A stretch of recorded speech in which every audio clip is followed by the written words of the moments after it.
What are you up to right now? Maybe you're driving, winding down after a long day, or just looking for a story to carry you off to sleep. Whatever you're doing, get comfortable. Because what you're about to hear is a reminder that sometimes the biggest miracles come in the smallest packages. They say that the loudest sound in the world isn't an explosion. It isn't a scream or a siren. The loudest sound in the world is the silence where a heartbeat used to be.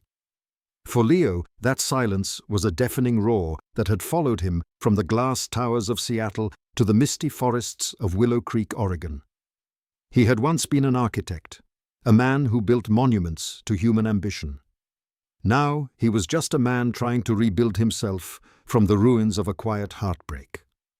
He'd bought the cabin as an escape from the burnout, the deadlines, and the ghost that haunted his high-rise apartment. The ghost's name was Buster, a 15-year-old golden retriever whose gentle snores had been the soundtrack to Leo's entire adult life. 3 months after Buster's passing, Leo sold everything, packed his truck, and drove south until the city noise was replaced by the whisper of pine trees and the constant drumming rhythm of Oregon rain. He came seeking peace, but what he found was something far more unsettling: a perfect, hollow quiet. His new life was a collection of painful habits.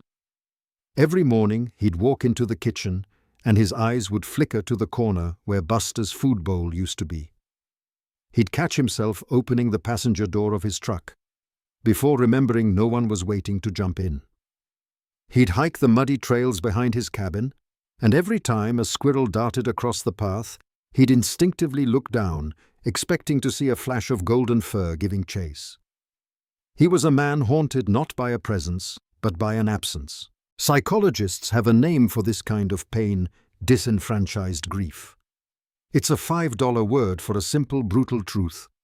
The world doesn't always give you permission to mourn a pet the way you mourn a person. There are no funerals, no official days off work. You are expected to just get over it. But Leo couldn't. How do you get over losing the one soul who has seen you at your best and your worst, and decided they loved you anyway? The town of Willow Creek seemed to understand his grief. It was a place of beautiful scars nestled in a valley that felt perpetually draped in shadow. The heart of the town, its small main street, was a testament to better days. And at the very end of it, like a final sad monument, stood a building that seemed to call to him, a defunct pet store named Paws and Claws. Its windows were opaque with dust, the cheerful cartoon paw prints on its sign faded and peeling. The place hadn't just closed, it felt like it had died. It was on a Tuesday night in late October that everything changed. A storm was clawing its way through the valley, the wind howling like a hungry wolf, and the rain coming down in cold, hard sheets. Leo couldn't sleep. The silence in his cabin was too loud again. So he pulled on a rain jacket and walked into town, letting the storm rage around him. He found himself standing in front of the dead pet store, its dark windows reflecting the stormy sky. He was about to turn back when he heard it. It wasn't a cry. It wasn't a whimper. It was a sound so faint, so thin, he was sure he'd imagined it. A tiny, high-pitched squeak, like a rusty door hinge swinging in a forgotten room. He froze, straining to hear it again over the wind. There it was. A single weak pulse of sound coming from somewhere deep inside the abandoned building. It was a sound that didn't belong in a place of endings. It sounded impossibly like a beginning. And Leo, a man who thought he had nothing left to lose, was about to discover that the most profound rescues don't happen when you save something from the world. They happen when something saves the world inside of you. He just had to get through that door first. He looked at the lock, then at a loose pane of glass near the frame. The sound came again, weaker this time. He knew with a certainty that chilled him more than the rain, that whatever was making that sound didn't have much time. And neither did he. There are moments in life that divide your timeline into a clean before and after. For Leo, this was one of them. The sound of the rain, the chill in the air, the sight of his own breath fogging in front of him, it all faded into the background. All that mattered was that tiny, impossible sound. Logic told him to call for help, to find a professional. But instinct, a primal and long-dormant part of him that had been awakened, screamed that there was no time. He found a loose pane of glass near the door, wrapped his hand in the thick sleeve of his jacket, and pushed. The glass gave way with a dull crack, falling inward onto the dusty floor. He reached through, fumbled with the lock on the other side, and a moment later the door creaked open. The air that rushed out was stale and thick with the ghosts of what used to be the faint scent of cedar shavings, animal feed, and a deep underlying note of sorrow. He pulled out his phone, its flashlight cutting a nervous beam through the darkness. The store was a graveyard of good intentions. Empty cages were stacked against the walls, bags of food were torn open, and a fine layer of dust covered everything. He followed the sound, his heart pounding in his ears. It led him to a back room, a small office where the real business of life and loss had happened. And there, in the corner, was a tipped-over bag of puppy bedding. The squeaking was coming from inside. Leo knelt down, his hands trembling. He gently parted the opening of the bag, and his breath caught in his throat. Lying there was a single golden retriever puppy. But it wasn't just a puppy. It was a fragment. A creature so impossibly small, it looked like it had been sketched into existence and then forgotten before it could be finished. It fit entirely in the palm of his hand. Its fur was still damp and sparse, and its eyes were sealed shut in a permanent, trusting darkness. And the sound it was making wasn't a cry for help. He realized that now. It was the sound of a machine running out of power. It was too weak to even know it needed to be saved. In that instant, the architect in Leo, the man who planned and measured and calculated, vanished. He was replaced by something far more elemental, a protector. He carefully scooped the puppy up, tucking it inside his jacket against the warmth of his skin. It was shockingly cold to the touch, a tiny fading ember against the storm of his own heartbeat. The drive to the Willow Creek Veterinary Clinic was a blur of rain-streaked windshields and reckless turns.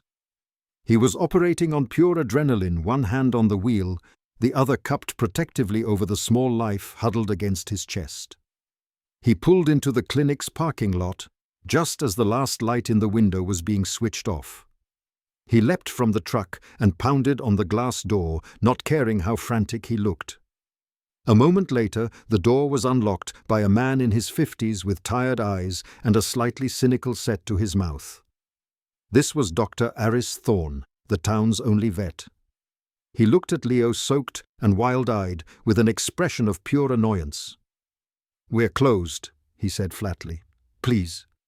Leo begged, his voice cracking. "You have to help." He opened his jacket. Dr. Thorne's gaze dropped to the tiny creature in Leo's hands. His annoyance didn't vanish, but it was joined by something else, a deep familiar weariness. He'd seen this movie 1,000 times before. A well-meaning person, a hopeless case, and he was the one who had to deliver the inevitable bad news. He sighed, a sound that seemed to carry the weight of every animal he'd ever lost, and stepped back. "Bring it in," he said, his voice devoid of any warmth. "But don't get your hopes up." As Leo stepped inside, out of the storm, and into the sterile fluorescent light of the clinic, he felt a flicker of relief. He was in the hands of an expert now. But as he watched Dr. Thorne gently take the tiny puppy and place it on the cold steel of the examination table, a new and more terrifying storm began to gather inside him. Because the look on the doctor's face wasn't one of concern. It was one of clinical calculation, and it was the look of a man who was already preparing to sign a death certificate.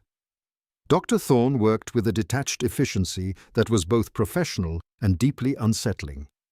He placed the tiny puppy on a digital scale. The numbers that flashed on the screen were a death sentence 4.2 ounces. He shined a light into her sealed eyes and listened with a stethoscope to a chest that seemed too small to contain a functioning heart. Every methodical action seemed to confirm what Leo's terrified heart already knew: this was a battle against impossible odds. Finally, Dr. Thorne turned to face Leo, his expression a mask of grim professionalism. "Look," he began, his voice low and even, "I need you to understand the reality of the situation." He proceeded to lay out the facts like a prosecutor building an airtight case. "She's premature, severely. Based on her weight and lack of development, I'd say by at least 2 weeks. She's hypothermic, and her body is already shutting down to conserve energy. That's why she's so quiet." He paused, letting the clinical words hang in the sterile air. "In the 20 years I've been doing this, I have never, not once, seen a puppy this small survive the first 24 hours. Leo's hope, which had flared so brightly just moments before, began to sputter. This is the moment in any crisis where we face a critical choice. Our instinct is to defer to the expert, to accept their verdict as final. It's the path of least resistance, the logical thing to do. We believe that their years of experience must outweigh our sliver of hope. But what we often forget is that experts deal in statistics, in probabilities, in what usually happens. Miracles, by their very nature, live in the margins of what is usual." Dr. Thorne continued, his voice softening with something that sounded like pity. "The kindest thing we can do for her," he said gently, "is to let her go. We can make it peaceful. She won't suffer." He was talking about euthanasia. He was offering a merciful end to a story that, in his expert opinion, had already been written. But as he said the words, something shifted. The tiny creature on the steel table, which had been perfectly still, gave a faint, involuntary twitch. It was a minuscule movement, a spark so small it was almost invisible. But Leo saw it. He looked down at the puppy, this fragment of life that the world had discarded and that science had condemned, and he saw not a hopeless case, but a fighter. He thought of Buster, of the peaceful but painful final days, and a fierce protective resolve hardened inside him. He had failed to save his old friend from time, but he would not fail this new one without a war. He met the doctor's tired gaze. "No," Leo said, his voice quiet but unbreakable. "If she's fighting, then I'm fighting with her. Tell me what I need to do." Dr. Thorne stared at him, a flicker of something unreadable in his eyes. Was it frustration? Or a long-buried memory of his own youthful idealism? He seemed to have a silent argument with himself. Finally, he let out a long, heavy sigh of resignation. The cynic in him had lost, if only for tonight. "Fine," he said, the word clipped. "But you need to understand, this is a Hail Mary. She won't make it, but if you're determined to do this, I won't stop you." He turned and began assembling what he called a newborn emergency kit. Tiny syringes, a can of high-calorie puppy formula, a heat lamp, and a list of instructions. He handed the box to Leo, but the look in his eyes was clear. He wasn't handing him tools for survival. He was handing him the instruments to prolong the inevitable. "Every 2 hours, Dr. Thorne commanded. You feed her 2 milliliters, not 1 drop more or she'll aspirate. You keep her under this heat lamp at all times. And you prepare yourself, because her chances haven't changed." As Leo carried the small box and the even smaller life back out into the storm, he felt the crushing weight of the doctor's words. But beneath it, a tiny defiant spark had been ignited. It wasn't hope, not yet. It was something raw. It was a promise. He walked back into his empty, silent cabin, but this time he wasn't alone. The quiet was gone, replaced by the ticking of a 2-hour clock, that would now rule his life. A clock that was counting down, not to an end, but to the beginning of the longest fight he had ever known. Have you ever noticed how time behaves in a crisis? It warps, it stretches, and it compresses. An entire night can pass in what feels like a single anxious breath, while a single second can stretch into an eternity of fear. For Leo, the next 2 weeks weren't measured in days, but in 2-hour increments. His life shrank to the insistent beeping alarm on his phone. It was a relentless metronome, setting the rhythm for a brutal dance of survival. His once peaceful cabin became a neonatal intensive care unit. The heat lamp cast a permanent hopeful glow in the corner of his living room, turning the rustic space into a makeshift sanctuary. Every 2 hours the alarm would sound. Leo would stumble out of bed, his eyes gritty with exhaustion, and begin the ritual. He'd carefully mix the formula, warming it to the precise temperature of a mother's milk. He'd draw exactly 2 milliliters into a syringe, and then with the steady hands of a surgeon, he would gently squeeze a single drop onto the puppy's lips. He named her Ember. It felt right. She was this tiny fragile spark that he was desperately trying to fan into a flame, a single point of light against the overwhelming darkness. And slowly, miraculously, the spark began to glow. There were micro milestones that felt like monumental victories. The first time she latched onto the syringe herself, her tiny mouth working with a surprising strength. The first time she made a real sound, not the mechanical squeak of a dying machine, but a tiny, indignant squeal of protest when he was a moment late with her feeding. And then 10 days in the moment that made Leo's heart stop. Her eyes, which had been sealed shut, began to open. They were a cloudy, unfocused blue, but they were open. She could see him. This is the most dangerous part of any fight. It's the moment you allow yourself to believe you might actually win. Hope is a beautiful thing, but it's also a vulnerability. The higher you let it build, the further you have to fall. By the end of the 2nd week, Leo was starting to feel it. A dangerous sense of optimism. Ember was gaining weight ounce by precious ounce. She was becoming more active, wriggling in his hands. He had done it. He had proven the expert wrong. That night, exhausted but confident, he made a small human error. He set his alarm, but when it went off at 2 a.m., he hit the snooze button. He told himself that 10 more minutes wouldn't hurt. But 10 minutes turned into an hour. He woke with a jolt, a sudden inexplicable sense of dread washing over him. The cabin was silent. Too silent. He scrambled to the heat lamp, and what he saw sent a bolt of pure ice through his veins. Ember was rigid, her tiny body seized in a violent, silent convulsion.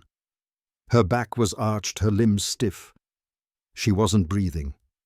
This is the twist in any story of survival. The lesson you have to learn again and again is that the path back to life is never a straight line. It is a brutal cycle of progress and regression.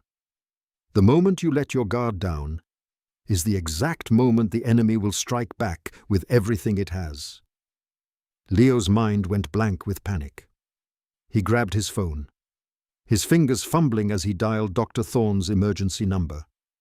It was nearly 3 a.m. The vet answered on the 2nd ring, his voice thick with sleep. "What is it?" I don't know. She's not breathing. She's stiff."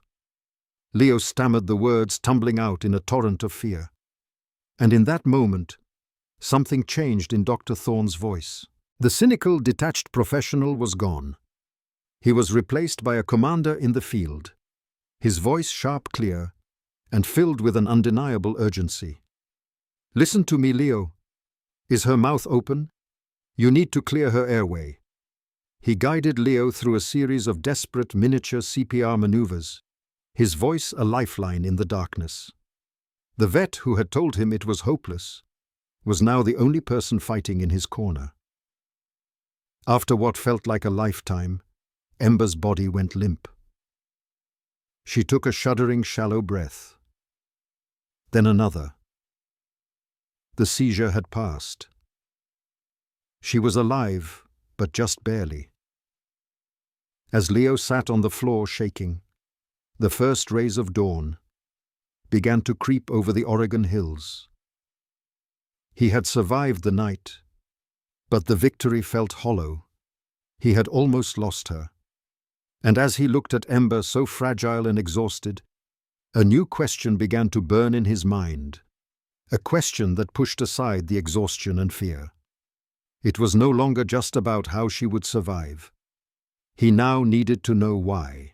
Why was she alone in that store in the first place? What cruel twist of fate had led this impossible life to his door? After the seizure, the fight for Ember's life entered a new phase. The immediate frantic crisis had passed, replaced by the slow, painstaking work of recovery. But as Ember's physical strength grew, so did the question burning in Leo's mind. Why? Why was she left to die in that cold, dark store? The thought that someone could have intentionally abandoned such a helpless creature was a special kind of poison, and it began to eat at him. You see, it's one thing to fight against nature, against sickness, against the odds. It's another thing entirely to fight against the consequences of human cruelty. Leo needed to know which battle he was in. His investigation started where all small-town stories begin and end, the local diner. He went in for coffee, Ember tucked safely in a sling inside his jacket, and he started to ask questions. He spoke to the waitress, a woman named Carol, who had been pouring coffee in that same spot for 30 years. He asked about paws and claws. Carol's friendly face clouded over. "Oh, you mean Abernathy's place?" she said, her voice dropping. "Such a tragedy." And then piece by piece, the story came out. Mr. Abernathy wasn't a villain. He was the opposite. He was a kind, elderly man who had run the pet store for over 40 years. A man who knew every customer by name and treated every animal like his own child. He was a town institution. The story, as Leo pieced it together, from conversations with the mailman and the owner of the hardware store, was one of stunningly bad luck. About a month prior, Mr. Abernathy had a new litter of golden retrievers born right in the shop. He was apparently overjoyed. But one afternoon he suffered a massive silent heart attack in the back room. No one found him until the next day. Herein lies a profound lesson about the stories we tell ourselves. We often invent villains to make sense of tragedies. We assume the worst in people because it's easier to be angry than it is to be sad. Leo had imagined a monster who had left Ember to die. The truth was far more heartbreaking. There was no monster. There was just a kind old man whose heart had given out. The county's overwhelmed animal rescue service had been called in. In a chaotic afternoon, they had cleared the store, finding homes and shelter for every animal. They thought they had saved them all. But they missed one. The runt of the litter, rejected by her mother and too weak to follow her siblings, had crawled away into a dark, quiet bag of bedding to die. She was overlooked. A tiny, tragic oversight in a much larger tragedy. She wasn't abandoned out of malice. She was simply forgotten by a world that was busy dealing with the loss of the man who was supposed to protect her. This revelation changed everything for Leo. He wasn't just fighting for some random discarded puppy. He was fighting for Mr. Abernathy's last legacy. He was fulfilling the final unspoken wish of a man he'd never met. The battle felt different now. It was no longer fueled by anger, but by a sense of profound duty. He was the caretaker of a promise, the guardian of a life that had slipped through the cracks of a terrible accident. He looked down at Ember, now stirring in her sling, and saw her not just as a survivor, but as the last living piece of a kind man's story. With this new understanding settling in his heart, he knew it was time. Ember was stronger. The mystery was solved. It was time to return to the man of science and show him what a little bit of irrational hope and the legacy of a good man had accomplished. It was time to go see Dr. Thorne. Walking into the Willow Creek Veterinary Clinic a month later felt like stepping into a different reality. The last time Leo had been there, he was a desperate man clutching a dying spark, pleading with a skeptical doctor. Today he walked in with his head held high. And trotting proudly at his feet, her tiny tail wagging so hard her whole body wiggled, was Ember. She was still small, almost comically so for a golden retriever puppy her age. But she was a whirlwind of joyous energy. The clinic's receptionist, who had heard the story, gasped, her hands flying to her mouth. A chorus of hushed whispers followed them as they were led to an examination room. They were local legends, now the man who wouldn't give up and the puppy who shouldn't exist. Dr. Thorne entered the room, and for a moment he just stood there silent. He stared at Ember, who immediately tried to untie his shoelaces. The weary, cynical mask he wore so well was gone. In its place was a look of pure, unadulterated disbelief. He knelt down and ran his hands over her, his touch no longer just clinical, but full of a strange reverence. "I don't understand," he murmured, looking up at Leo. "How?" Leo just smiled. "She's a fighter." "No," Dr. Thorne said, shaking his head as he got to his feet. "It's more than that." He proceeded to give Ember the most thorough examination of her life. He checked her heart, her lungs, her reflexes. Everything was perfect, just miniature. Still searching for a logical answer for something that would make sense of this anomaly, he said, "I need to run some blood work. I have to know." This is a fundamental part of the human condition. We need to understand why. We search for reasons, for logic, for scientific explanations to demystify the miracles that cross our paths. We're often uncomfortable with the idea that some things might happen just because they do, fueled by nothing more than pure, stubborn, unexplainable life force. An hour later, Dr. Thorne called Leo into his office. The playful energy of the reunion was gone. The doctor was pale, and he was holding a lab report in a hand that was visibly trembling. He motioned for Leo to sit down. "I found it." Thorne said, his voice barely a whisper. "I found the reason she was so small. The reason she shouldn't have survived." He slid the paper across the desk. It was a jumble of medical terms and numbers, meaningless to Leo. The doctor took a deep, shaky breath. "Ember has a rare genetic defect. It's called a liver shunt, a severe one. In simple terms, it means the main vein that's supposed to carry blood through her liver to be cleaned doesn't. Her body has been running on unfiltered toxic blood since she was conceived." He looked Leo directly in the eye, and the full weight of his next words landed like a physical blow. "She shouldn't have made it past gestation. A puppy with this condition, this severe, born prematurely, it's a scientific impossibility. Her body can't process nutrients properly. It can't grow. Scientifically, Leo, this puppy is impossible." And then the unthinkable happened. Aris Thorne, the man of science, the man of logic, the man who had seen everything and believed in nothing, he couldn't explain, broke. He buried his face in his hands, and his shoulders began to shake. A raw, choked sob escaped his lips. He wasn't just crying for Ember. He was crying for the shattering of his own cynical worldview. He was crying because after 20 years of believing he understood the rules of life and death, he had just been handed undeniable proof that he knew nothing at all. Leo sat there stunned into silence as he watched the doctor weep. He finally understood. The miracle wasn't just that Ember had survived. The miracle was that she had survived despite the fact that every single cell in her body was programmed to fail. She wasn't just an underdog. She was a glitch in the system, a beautiful, impossible defiance of all known rules. Her fight wasn't just inspiring. It was by every medical definition a genuine miracle. And it had taken a man of science to prove it. A year can change everything. A year after Leo walked out of that clinic, his world, redefined the Oregon seasons, had turned a full circle.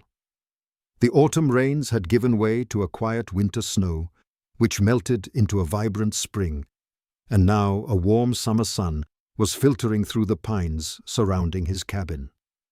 And at the center of this new world was Ember. She was a whirlwind of golden fur and boundless joy. But their life wasn't a perfect fairy tale ending. It was something far more real and far more beautiful. Ember never grew to the full size of a golden retriever. She remained perpetually puppy-sized, a physical reminder of her brutal beginning. Her liver condition required a strict, expensive diet and daily medication. She was, and always would be, a dog with beautiful scars. And that was the most important lesson of all. Survival isn't about erasing the damage of the past. It's about learning to live with your scars and seeing them not as signs of what broke you, but as proof of what you overcame. The change in Leo was just as profound. The crushing silence in his cabin was gone, replaced by the happy chaos of squeaky toys and the pitter-patter of tiny paws. He no longer saw the ghost of his old friend Buster in every empty corner. Ember hadn't replaced Buster. She had done something far more important. She had healed the part of Leo's heart that had closed off when Buster left, reminding him that it was possible to love again, to protect again, to feel that profound connection that makes a quiet life feel full. He even reopened the old hiking trail he had once shared with Buster. And as he watched Ember bound ahead of him, her tiny body a blur of motion against the forest green, he felt a sense of peace he thought he had lost forever. But the story didn't end there.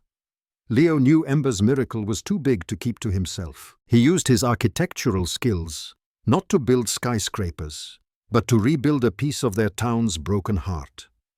He bought the old derelict, Paws and Claws, and with the help of the community that had rallied around Ember's story, he renovated it. It was reborn as the Abernathy Project, a non-profit foundation in honor of the kind old man Ember had lost. It served as a free temporary shelter for the pets of people who were facing their own sudden medical emergencies, ensuring that no animal would ever be accidentally left behind again. One evening, Leo sat on his porch Ember, asleep in his lap, her little paw pressed against his chest. He looked out at the horizon, painted in the same orange and blue hues as the night he first found her. He realized that we all have moments when we feel too small, too broken, too forgotten by the world. We all have a silent voice inside us that says we're a hopeless case. But Ember's story was a living, breathing testament to the impossible spark we all carry. Her fight wasn't just for her own life. It was a lesson for every single person who heard her story. A reminder that your size doesn't determine your strength, and your beginning doesn't have to define your end. All it takes is one person who refuses to let your spark go out. The bond between a person and an animal can be one of the most powerful forces on Earth. Ember's story is a testament to that, a journey of hope, resilience, and the miracle of a second chance. And now, we want to hear from you. Has an animal ever rescued you in a way you never expected? Share your story in the comments below. We read every single one. If this story touched your heart, please give this video a like so more people can find it and feel its message. And if you want to be the first to see more powerful stories like this one, make sure to subscribe to our channel and click the notification bell. You never know when you'll need a reminder that miracles are all around us. Thank you for watching. And remember to cherish the ones who make your world a better place.